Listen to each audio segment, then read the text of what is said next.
हर घड़ी देने के तू तैयार है तू न मांगे उससे तू बेजार है আল্লাহ পাক রব্বুল আলামিন দিতে চান কিন্তু আমরা নিতে চাই না কথা কোন ঠিক কিনা আল্লাহ দিতে চান আমরা নিতে চাই না এজন্য মালিকের মহব্বত লাগবে পয়গম্বরের মহব্বত লাগবে আল্লাহ রাসূলের মহব্বত ছিল কার কলিজার মধ্যে ছিল ইমাম আযম আবু হানিফা রাহমাতুল্লাহি আলাইহি তার কলিজার মধ্যে পয়গম্বরের মহব্বত ছিল আল্লাহর মহব্বত ছিল ইমাম আযম আবু হানিফা রাহমাতুল্লাহি আলাইহি একবার হজ করার জন্য মক্কা চলে গেলেন হজ করার পরে তিনি যখন মদিনায় পৌঁছে গেলেন মদিনায় থাকার পরে তিনি বের হওয়ার জন্য চেষ্টা করলেন মদিনার মানুষগুলো দাঁড়িয়ে গেলেন ইমাম সাহেব কোথায় যাইতেছেন যাইবার পারবেন না ইমাম সাহেব বলতেছেন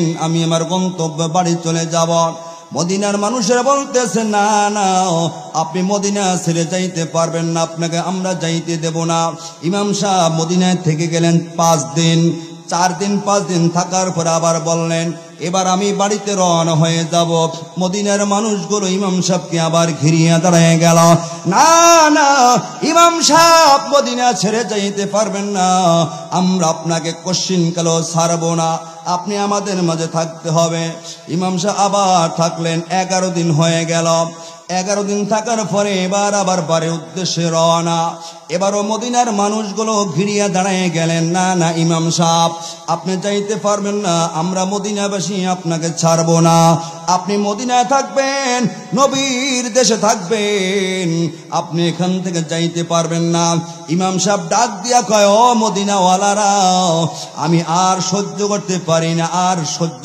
পারি না আমার জানে আর কুলায় না আমি কেমন করে মদিনায় থাকব মদিনার মানুষগুলো বলতেছেন কেন ইমাম সাহেব কি হয়েছে এমন কথা কেন বলতেছেন ইমামে আযম আবু হানিফা রাহমাতুল্লাহ আলাইহি ডাক দিয়া বলতেছেন আমি আর সহ্য করতে পারি না মানে 11 দিন পর্যন্ত আমি মদিনায় থাকলাম 11 দিন পর্যন্ত আমি এক ওযু দিয়া কাটাইয়ে দিলাম আমি প্রসাব করি নাই পায়খানাও করি নাই মদিনাওয়ালারা ডাক দিয়া কয় ইমাম সাহেব কেন করেন না এত কষ্ট কেন সহ্য করেছেন ইমাম সাহেব ডাক দিয়া কয় এ মদিনায় আমি কোথায় প্রসাব করব কোথায় পায়খানা করব আমি এমন জায়গায় প্রসাব করতে পারি না জানি হঠাৎ করে ওই জায়গায় আমার পয়গম্বর আমার মাহবুব পয়গম্বর মাসুক পয়গম্বরের কদম না জানি ওইখানে পড়িয়ে গেল আমার বেয়াদবি হয়ে যাইতে পারে কোন জায়গায় পায়খানা করব না জানি ওই জায়গায় আমার পয়গম্বরের কদম নাকি পড়িয়ে গেল না না আমি মদিনায় প্রসাব করতে পারি না আমি মদিনায় পায়খানা করতে পারি না যেই মদিনার মাটিতে পয়গম্বর আরবি ঘুমায় জোরে বলেন সুবহানাল্লাহ ওই পয়গম্বর যেই মাটিতে ঘুমায় যে মদিনায় ওই মদিনায় আমি ইমামে আযম প্রসাব পায়খানা করব আমার দ্বারা সম্ভব নয় এক ওযু দিয়া 11 দিন পর্যন্ত এক ওযুতে কাটাইলাম আমি আর সহ্য করতে পারি না এবার মদিনাওয়ালারা ডাক দিয়া ইমাম সাহেব যান তাড়াতাড়ি আপনি মদিনা থেকে বের হয়ে ফ্রেশ হয়ে যান ইমামে আযম আবু হানিফা রাহমাতুল্লাহি আলাইহির কলিজার মধ্যে কেমন আজমত ছিল কেমন সম্মান ছিল কেমন মহব্বতের পাগল যেই মাটিতে নবী ঘুমায় ওই মাটিতে আমি কেমন করে প্রসাব পায়খানা করি কেমন নবীর আশিক জোরে বলেন সুবহানাল্লাহ শুধু তাই নয় মুসলমানগণ ইমাম মালিক রাহমাতুল্লাহ আলাইহি প্রায় 40 বছর পর্যন্ত মদিনায় কাটাইলেন প্রায় 40 বছর একটা দিনও পায়ের মধ্যে জুতা পায় দেয় নাই খাদেমরা ডাক দিয়া কয় ভক্তরা ডাক দিয়া কয় ইমাম সাহেব ওস্তাদ পায়ের মধ্যে কেন জুতা পরেন না জুতা পরলে আপনার সমস্যা কোথায় ইমামে মালিক রাহমাতুল্লাহ আলাইহি ডাক দিয়া বলেন যেই মদিনার মাটিতে আমার নবী ঘুমায় যেই মদিনার অলি গলি দিয়ে আমার নবী চলাফেরা করেছে যেই মদিনা শহরে আমার নবীর কদম পড়েছে ওই শহরে আমি মালিক পায়ের মধ্যে জুতা পায়ে দেব কেমন করে? এটা আমার দ্বারা সম্ভব নয়। যেই জমিনে নবী কদম ফেলায় ফেলায় চলেছে, এই জমিনও আমার কদম ফেলায় ফেলায় চলা আমার পক্ষে সম্ভব ছিল না। আমার উচিত ছিল আমার মাথাটা জমিনের সঙ্গে লাগাইয়া লাগাইয়া পা দুইটা উপর উঠাইয়া আমার মাথা দিয়া চলা ছিল আমার উচিত, কিন্তু এটা শক্তির বাহিরের কারণে পারলাম না। এজন্য ইমাম মালিক রাহমাতুল্লাহ আলাইহি হামা গুড়ি দিয়া দিয়া মদিনা অলিতে গলিতে চলতেন। পায়ের মধ্যে জুতা পরে নাই একমাত্র নবীর সম্মানের কারণে। ইমামে মালিক রাহমাতুল্লাহ আলাইহি তিনি চিন্তা করতেছেন, আমি আমার বাকি জীবনটা আমি মদিনায় কাটাইয়া দেব। যেই জমিনে আমার পয়গম্বর ঘুমায়, আমি মরণের পরে এই মদিনার মাটিতে ঘুমাইব। যেই মাটিতে আমার নবী ঘুমায়, ওই মাটিতে আমি ঘুমাইব। এজন্য ইমাম মালিক রাহমাতুল্লাহ আলাইহি মক্কায় হজ করার জন্য যায় না, উমরার জন্য যায় না, তওয়াফ করার জন্য যায় না। বড় পেরেশান, আমি যদি মক্কা চলিয়া যাই আর মক্কায় যদি আমার মরণটা হইয়া যায়, আমাকে যদি দাফন কইরা দেয় মক্কার জমিনে, আমি তো নবীর দেশে মদিনায় ঘুমাইতে পারলাম না। না না, আমি উমরা করার জন্য যাব না, নফল হজ করার জন্য যাব না, বাইতুল্লাহ জিয়ারত করব না। মনের মধ্যে আগুন আবার জ্বলে। যদি জানতে পারতাম হায়াতের জিন্দেগীর সময় কতদিন বাকি আছে, আল্লাহর ঘরে জিয়ারত করতাম, বাইতুল্লাহ লাব্বাইক লাব্বাইক বলতাম, কলিজার মধ্যে বড় আশা। কিন্তু জানে তো না কয়দিন হায়াতের জিন্দেগীর সময় বাকি আছে। না না, যদি মরণটা মক্কা হয়ে যায় মদিনায় ঘুমাইতে পারবো না। মনের মধ্যে আগুনও জ্বলে, আবার মহব্বতের পাগল। এক পর্যায়ে হঠাৎ রাতের বেলা স্বপ্ন দেখতেছেন, একটা পয়গম্বরের মাজলিস, আমার নবী বয়ান করতেছেন, সাহাবায়ে কেরাম সামনে বসা। ইমাম মালিক রাহমাতুল্লাহ আলাইহি মজলিসটা দেখা সোজা পিছনের দিক থেকে তাড়াতাড়ি দৌড়ে আসিয়া হেঁটে হেঁটে এসে পয়গম্বর স্টেজের সামনে হাজির হয়ে গেলেন। পয়গম্বরের সামনে দাঁড়ায়া স্বপ্নের মধ্যে বলতেছেন, ও পয়গম্বর, মনের মধ্যে আশা, আমি মক্কায় হজ করার জন্য যাব, উমরা করব, ওই মক্কায় যাব, লাব্বাইক লাব্বাইক বলবো, কিন্তু না না পয়গম্বর, আমার মনের মধ্যে আশা আমি বাকি জীবনটা মদিনায় কাটাইব, মরণের পরে আমি মদিনার মাটিতে ঘুমাইব। কিন্তু জানিয়া আমার জীবনের হায়াত আর কয়দিন বাকি আছে। আমি যদি জানতাম লম্বা সময় বাকি, ওই মক্কা যাইতাম, উমরা করতাম, বাইতুল্লাহ জিয়ারত করতাম। জানতে পারি না আমার জীবনের হায়াত আর কয়দিন বাকি আছে। ও পয়গম্বর, আপনার কাছে জানতে চাই আমার জীবনের হায়াত আর কয়দিন বাকি আছে। পয়গম্বর জবানে কিছু কয় না, পয়গম্বর জবানে কিছু কয় না।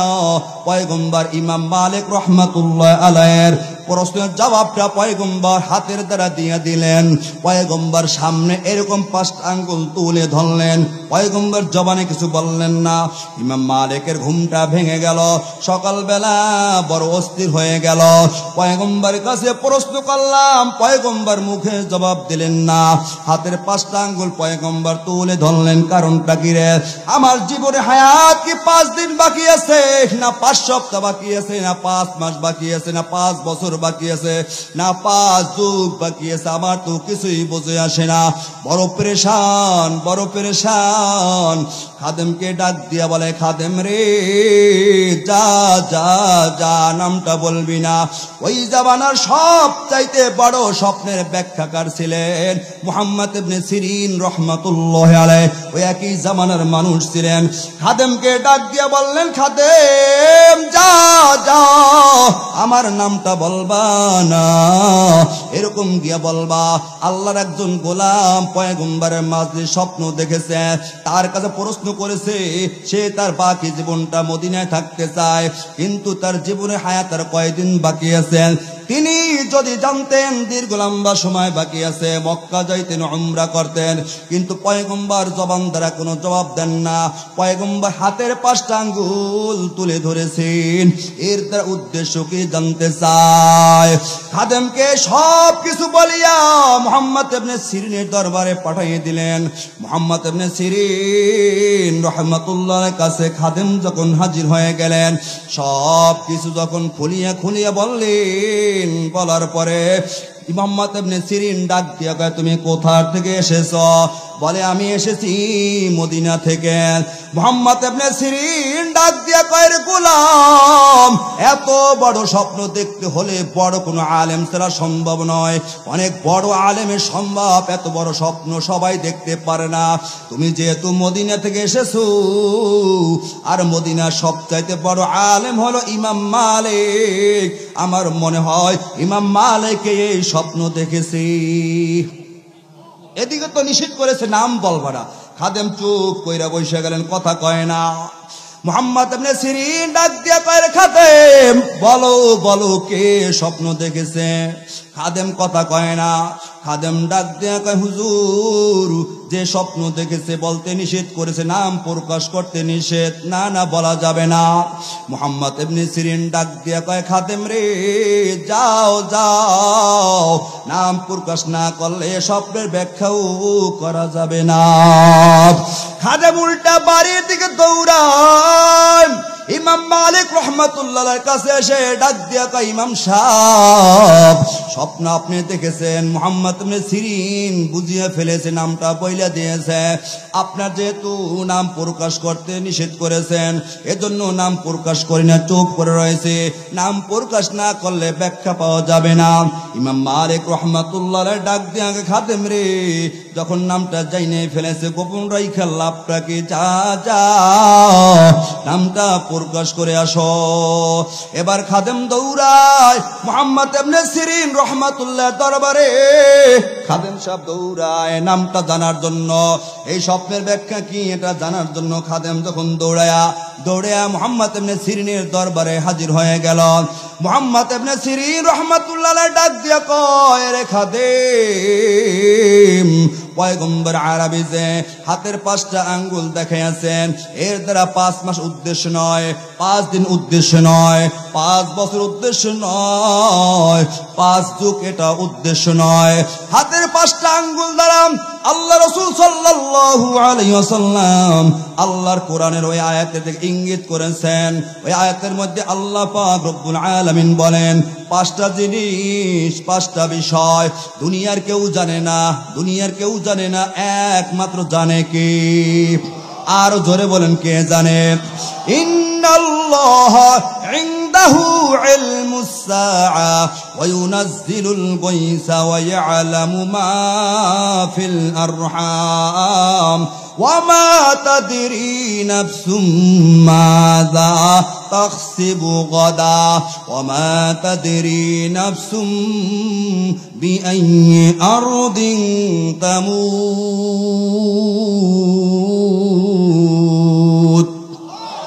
ইন্নাল্লাহা আলীমুন খবীর।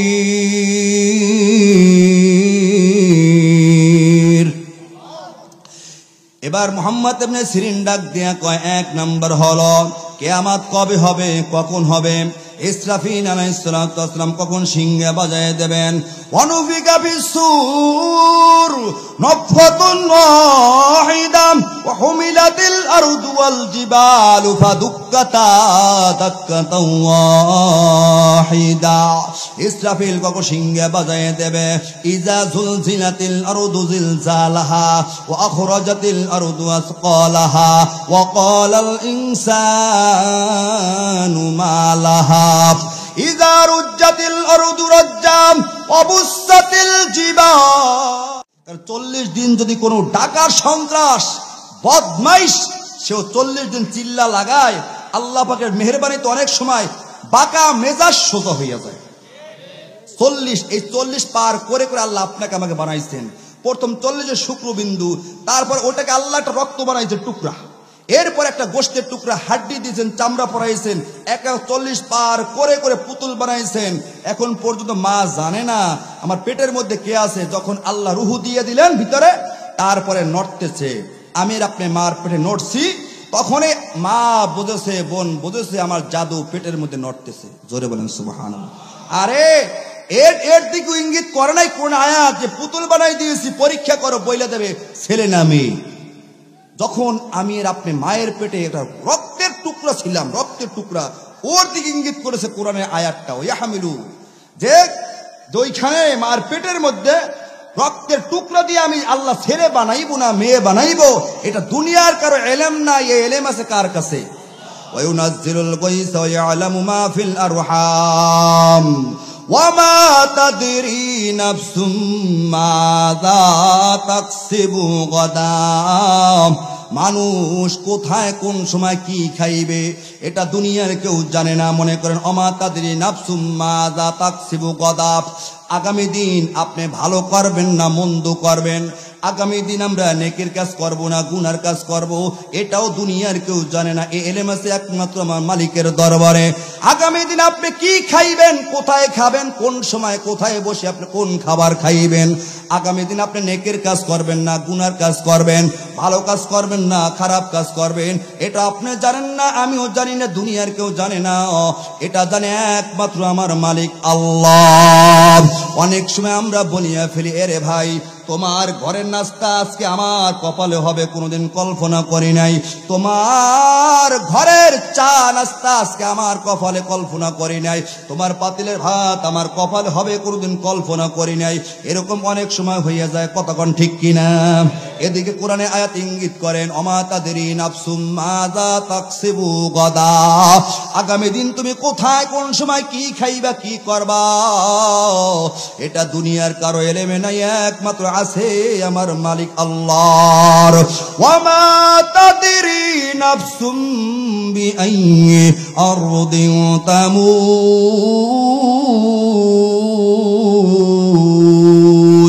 5 নম্বরে কখন কোথায় কোন সময়কার মরণ এটা কেউ জানে না।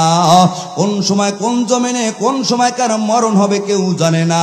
ওই এলাকার যুবক মুরাব্বি বাবারা কানটা লাগায় শোনো, মা বড় আশা করিয়া সন্তানকে পালসার কিনিয়ে দিয়েছে, আরে দামি গাড়ি কিনিয়ে দিয়েছে বড় আশা করিয়া, শখের গাড়ি রে। সকালবেলা যুবকটা নাস্তা খাইয়া ফ্রেশ হইয়া পালসারের চাবিটা মায়ের কাছ থেকে নিয়া পালসারের উপর উঠিয়া যখন গাড়িটা ছেড়ে দিল, কত সুন্দর রোড পাইয়া এত সুন্দর মেজাজ নিয়ে চলতেছে। এই যুবকের খবর নাই দুপুর 12টার আগে রাস্তা থেকে মায়ের কানের মধ্যে আওয়াজ চলিয়ে যাবে, সন্তান নাই সন্তান নাই। গাড়ি নিয়ে যখন রোডে চলতেছে, হঠাৎ করে ট্রাকের ধাক্কা লেগে সন্তান রোডের মধ্যে লাশ হয়ে গেল। গাড়ি এক জায়গায় চলে গেল, যুবক আর এক জায়গায় চলে গেল, লাশ হয়ে গেল। এই যুবকের খবর নাই আমার শখের গাড়িতে আমার মরণ হয়ে যাবে, কতক্ষণ ঠিক কিনা? কখন কোথাকার মরণ হয়ে যায়? বাংলার জমিন থেকে চলিয়ে গেল আমেরিকা চলে গেল, ওইখানে লাশ হয়ে গেল। কয়েকদিন আগে মালয়েশিয়ার থেকে লাশ চলে আসলো, আবার দেখলাম সৌদি আরব গিয়েছে কাজের জন্য, লাশ হয়ে বাংলার জমিনে ফিরে আসে। কোন জায়গায় মরণ, কোন জায়গার যুবক কোন জায়গায় মরণ হয়ে যায়, কোন জায়গায় বসে মালাকুল মউত আজরাইল জানটা কবজ করে নেয়। আল্লাহ পাক রব্বুল আলামিন বলেন ওমা তাদরি নাফসুম বিআইয়ি আরদিন তামুত,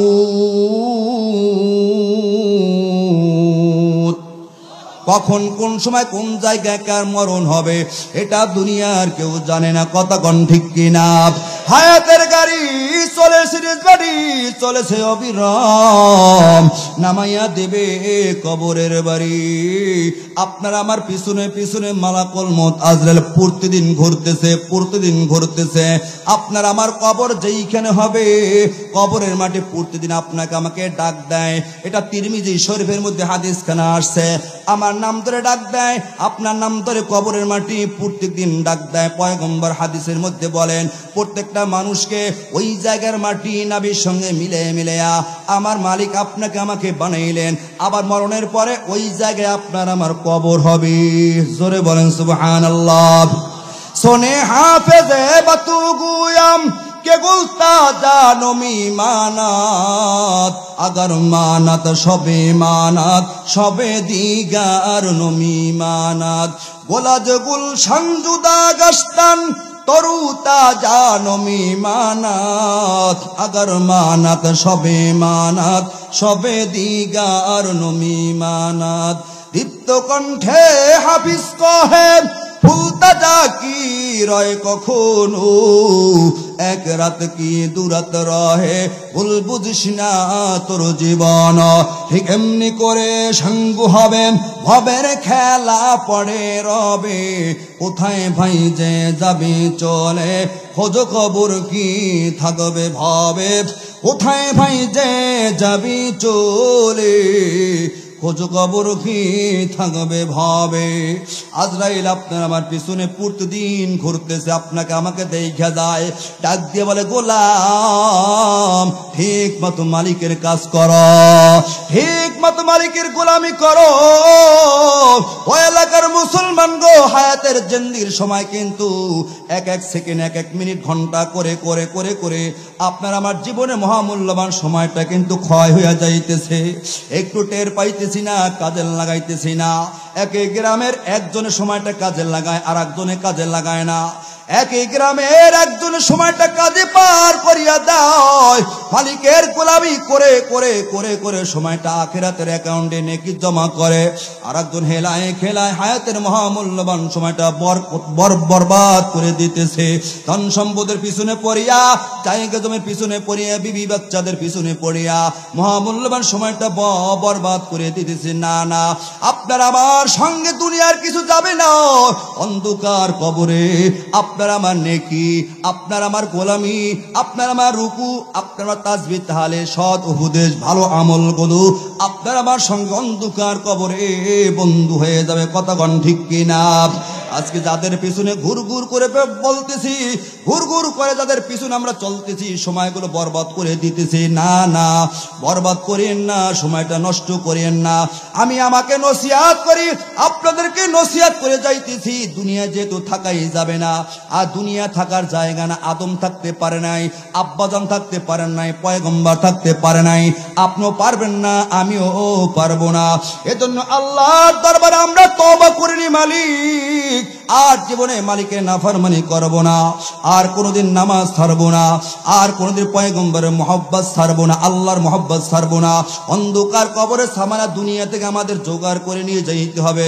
মালিক আমাদের সবাইকে তৌফিক দান করুন, সকলে বলি আমিন। আল্লাহ পাক রব্বুল আলামিন আমাদের সবাইকে যেন এই দুনিয়া থেকে অন্ধকার কবরে সামানা সকলে জোগাড় করে নিয়ে যাইতে পারি, কারণ অন্ধকার কবর বড় কঠিন। আল্লাহ রসুল নিজের কন্যাকে বলেছেন, হে রে ফাতেমা, নিজেকে জাহান্নামের আগুন থেকে বাঁচাও। যেই ফাতেমা পুরা জান্নাতের নারীদের সর্দারনী, আমার নবী পুরা জান্নাতের সর্দার, হাসান হোসাইন জান্নাতের যুবকদের সর্দার, তাদের হাতের মধ্যে জান্নাতের সব ক্ষমতা তাদের হাতের মধ্যেই। তারপরেও রসুল বলেন, ফাতেমা নিজেকে জাহান্নামের আগুন থেকে বাঁচাও। তাহলে আমি এর আপনি কোথায় আছি? এজন্য আমরা সবাই দুনিয়া থেকে যেন মালিককে খুশি করে সকলে মালিকের কবরে যাইতে পারি। আল্লাহ আমাদের সবাইকে তৌফিক দান করুন। মোহাব্বতের সাথে আওয়াজ করে বলে আমিন। ওয়া আখিরু দাওয়ানা আনিল হামদুলিল্লাহি রাব্বিল আলামিন।